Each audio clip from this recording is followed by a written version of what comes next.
Assalamu alaikum, Dr. Ahmed.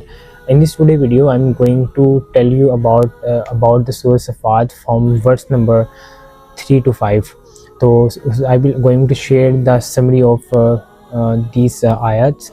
تو میں بتانا چاہوں گا کہ اس میں اللہ تعالیٰ نے فرمایا کہ ہم نے پھر موسیٰ اور ہارون کو نجات دی اس کی قوم سے. جیسے کہ آپ جانتے ہیں کہ حضرت موسیٰ علیہ السلام کو جب فرعون تعقب کر رہا تھا تو اللہ تعالیٰ نے ان کے لیے ایک رستہ بنایا، سمندر میں سے ایک رستہ بنایا جس میں سے حضرت موسیٰ علیہ السلام اور ان کی قوم والے جو ان کے ساتھ تھے وہ گزر چکے. لیکن جب فرعون اپنے لشکر کے ساتھ وہاں پر پہنچا تو اللہ تعالیٰ نے جو پانی ہے وہ واپس آپس میں ملا دیا اور اس کی فرعون اور اس کی قوم وہیں غرق ہو چکا تھا. تو اس آیت میں اللہ تعالیٰ یہ بتا رہے ہیں کہ ہم نے موسیٰ کو اور ہارون کو اس کی قوم سے نجات عطا فرمائی. اس کے علاوہ پھر اللہ تعالیٰ فرماتے ہیں کہ ہم ایسے ہی صلہ دیا کرتے ہیں اپنے بندوں کو. اس کے بعد اس کی نیکسٹ آیات میں اللہ تعالیٰ فرماتے ہیں حضرت الیاس علیہ السلام کا ذکر ہے. حضرت الیاس علیہ السلام بعلبک کے ایک شہر میں مبعوث فرمائے گئے تھے. اب اس میں اللہ تعالیٰ فرما رہے ہیں کہ یقیناً الیاس بھی رسولوں میں سے تھا، اور جب اس نے اپنی قوم سے کہا کہ تقوی اختیار کرو تو کیا تم بعل کو پوچھتے ہو اور بہترین خالق کو چھوڑتے ہو، یعنی اللہ جو تمہارے رب ہیں وہ تمہارے آباء و اجداد کا بھی رب ہے. تو انہوں نے اس کو جھٹلایا، چنانچہ وہ سب قیامت کے دن حاضر کیے جائیں گے. جب حضرت الیاس علیہ السلام نے اپنے جہاں پہ وہ مبعوث فرمائے گئے تھے وہاں پہ فرمایا کہ آپ ان لوگوں کو چھوڑ کر اللہ تعالیٰ کو چھوڑ کر ان بتوں کی پوجا کرتے ہو اور تقوی اختیار کرو، تو وہ لوگ جو ہے وہ آپ کی بات نہیں مانتے تھے. تو اس کے بارے میں اللہ تعالیٰ نے فرمایا کہ سب کے سب قیامت کے دن مبعوث فرمائے جائیں گے. بیسیکلی بعل کا مطلب ہوتا ہے بت. بعل کا مطلب ایک بت ہوتا ہے. بیسیکلی جہاں پہ آپ رضی اللہ عنہ مبعوث فرمائے گئے تھے وہاں پہ اس شہر میں سانڈ کی شکل کا ایک بہت بڑا بت بنایا گیا تھا.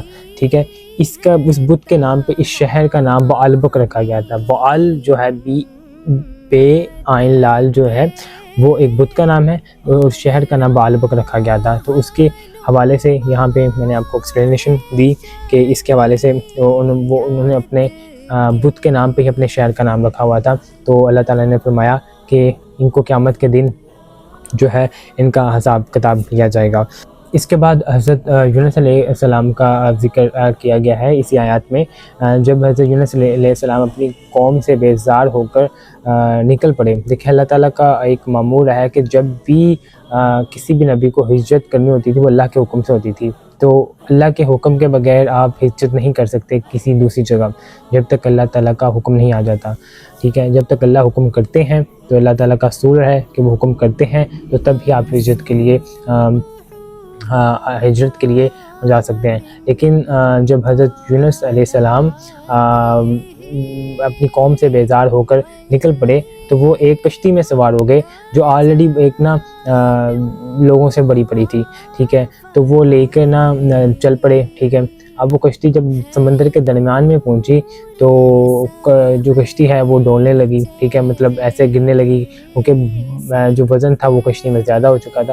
ان لوگوں نے کیا کیا، ان لوگوں نے ایک قرآن اندازی کی کہ ہم ایک قرآن اندازی کرتے ہیں اور اس میں جو بھی جس کا نام آئے گا اس کو ہم سمندر میں پھینک دیا جائے گا. کیونکہ وہ لوگ یہ کہہ رہے تھے کہ حوالے سے ایک روایت میں یہ بھی آتا ہے کہ کشتی والوں کا یہ گمان تھا کہ کسی کا کوئی بھاگا ہوا غلام کشتی میں سوار ہے جس کی وجہ سے یہ ڈوبنے لگی ہے. چنانچہ اس مفروغ غلام کو پتہ لگانے کے لیے انہوں نے قرآن اندازی کی. جب انہوں نے قرآن اندازی کی تو اس میں حضرت یونس علیہ السلام کا نام آیا تو انہوں نے ان کو پانی میں گرا دیا. جب ان کو پانی میں گرا دیا تو ایک بڑی مچھلی آئی جس نے حضرت یونس علیہ السلام کو نگل لیا اور حضرت یونس علیہ السلام اس کے پیٹ میں چلے گئے. اب آپ ایز یو نو دیٹ کہ اللہ تعالیٰ نے اس آیات میں فرمایا تو اگر وہ تسبیح نہیں کرنے والوں میں سے نہ ہوتا تو اس کے پیٹ میں رہتا اس دن تک جس دن لوگ اٹھائے جائیں گے. تو یہ اللہ تعالیٰ اس میں فرما رہے ہیں اس آیات میں. تو آپ کو پتہ ہے کہ حضرت یونس علیہ السلام نے ایک دعا کی جس کی وجہ سے اللہ تعالیٰ نے انہیں اس سے نجات دی. اور یہ دعا یہ تھی لا الہ الا انت سبحانک انی کنت من الظالمین، ٹھیک ہے، یہ دعا تھی جو کہ حضرت یونس علیہ السلام نے پڑھی، بے شک پڑھی اور اللہ تعالیٰ نے اسے نجات دی۔ تو اس کے بعد اللہ تعالیٰ نے فرمایا تو ہم نے ڈال دیا اسے ایک چٹیل میدان میں، اور وہ خستہ حالت میں تھا، وہ ایک خستہ حالت میں تھا، تو ہم نے اس کے اوپر یقطین کا ایک پودا اگا دیا۔ اب بیسیکلی دیکھیں، جب بھی کیونکہ مچھلی کے پیٹ میں رہنے کی وجہ سے ڈائجسٹیو جوسز دیٹ، جب بھی ہمارے معدے میں بھی ایک ایسڈ ہوتا ہے، اسی طرح مچھلی میں بھی کافی جو انزائم سے، جس کی وجہ سے حضرت یونس علیہ السلام کی جو حالت تھی وہ معدے میں رہنے کی وجہ سے خستہ ہو چکی تھی، جس میں اللہ تعالیٰ نے پھر آگے اسی آیات میں فرمایا کہ یقطین بیسیکلی ایک ایسے پودے کو کہا جاتا ہے کہ جو کسی تنے پر کھڑا نہیں ہوتا بلکہ بیل کی شکل میں پھیلتا ہے، جیسے کہ کدو ہو گیا، تربوز ہو گیا، ٹھیک ہے، وغیرہ وغیرہ۔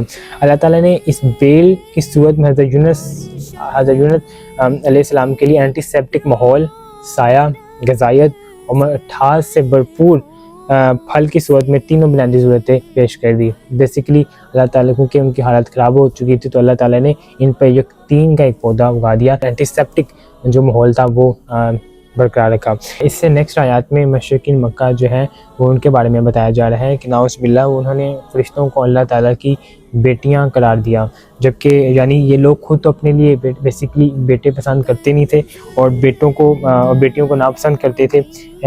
جب یہ لوگ اللہ سے منسوب کرتے ہیں تو اللہ کو فرشتوں کی بیٹیاں کا انتخاب کرتے ہیں۔ کیا انہوں نے دیکھی، کیا یہ آنکھوں دیکھی بات کہہ رہے ہیں؟ تو اللہ تعالیٰ اس میں آیات میں فرماتے ہیں یہ اپنے سے ہی باتیں گڑے ہیں، کیا انہوں نے آنکھوں دیکھا ہے؟ یہ ساری چیزیں تو یہ ساری چیزیں وہ من گلت چیزیں ہیں جو یہ لوگ آپس میں کہہ رہے ہیں، اور پھر اس بات کی اللہ تعالیٰ کہتے ہیں کوئی حقیقت نہیں ہے بیسیکلی۔ تو یہاں پہ اللہ تعالیٰ فرماتے ہیں کہ اللہ کے وہ بندے جنہیں اللہ نے چن لیا ہے، چاہے وہ جنات میں سے ہوں یا انسانوں میں سے، وہ قیامت کے دن اللہ کی پکڑ سے محفوظ رہیں گے۔ تو بیسیکلی اللہ تعالیٰ نے آگے یہ بات بتا بھی دی کہ جنہوں نے اللہ تعالیٰ کے جو لوگ ہیں، خالص لوگ ہیں، اللہ تعالیٰ کی ان چیزوں سے محفوظ رہیں گے، ٹھیک ہے۔ تو اس کے علاوہ اللہ تعالیٰ فرماتے ہیں اے نبی صلی اللہ علیہ وآلہ وسلم، آپ ذرا رک پھیر لیجئے اس وقت معین کے لیے، آپ انہیں دیکھتے رہیں، پس ان قریب وہ دیکھ لیں گے۔ تو کیا یہ لوگ ہمارے عذاب کے بارے میں جلدی مچا رہے ہیں؟ تو جب وہ نازل ہوگا ان کے میدان میں تو وہ بہت بڑی صبح ہوگی وہ ان لوگوں کے لیے جنہیں خبردار کیا گیا ہے۔ اور آپ رک پھیر لیجئے ان کی طرف سے ایک وقت کے لیے، آپ دیکھتے رہیں، ان قریب وہ بھی دیکھ لیں گے۔ پاک ہے آپ کا رب، عزت والا، اقتدار کا مالک، تمام جہانوں کا مالک، جو یہ لوگ بنا رہے ہیں، اور ان تمام باتوں سے جو یہ بنا رہے ہیں۔ سلام ہو تمام رسولوں پر، کل حمد، تمام شکر اللہ کے لیے ہے جو تمام جہانوں کا مالک ہے۔ تو اللہ تعالیٰ فرماتے ہیں اے نبی صلی اللہ علیہ وسلم، آپ ان لوگوں سے کنارہ کش کر لیجئے، یہ لوگ جو عذاب کی جلدی مچا رہے ہیں، آپ صبر کر لیجئے، ان پر ڈیفینیٹلی عذاب آئے گا، اور وہ بہت ہی شدت والا عذاب ہوگا۔ I hope this video is helpful for you. See you in the next video.